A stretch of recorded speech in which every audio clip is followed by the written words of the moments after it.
Në kishin e fshatit Goraj u zhvillua ceremonia për urimin të komunës së re, një moment i rëndësishëm për komunitetin katolik të zonës. Mesha dhe bekimi u celebruan nga i peshkvi Giovanni Peragjine dhe famulitari Gazmentinaj në praninë e besimtarëve dhe banorëve të shumtë të fshatit.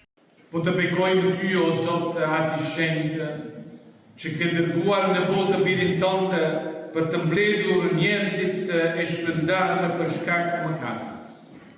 Dhe me çmimin e gjakut të tij i ke bashkuar në një Krisht vetëm, në një barri vetëm, për t'i ushuar dhe për t'i udhëhequr në kulotat e jetës.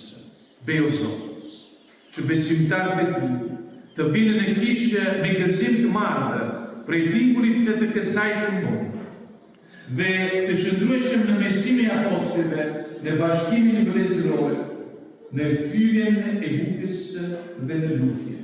Në këtë ceremoni mori pjesë edhe zëvendës prefekti Hysen Hysaj, i cili u bashkua banorëve në këtë ngjarje të veçantë për komunitetin. Investimi për Kumpanjelin dhe Kumbonin e Resht realizuar tërësisht fal kontributit të banorëve të Gorajt që jetojnë dhe punojnë në Kanada. Kontribut ky që u vlerësua si një dëshmi e lidhjes së fortë që diaspora vazhdon të ruajë me vendlindjen, duke mbështetur ruajtjen e vlerave shpirtërore dhe të trashëgimisë së komunitetit.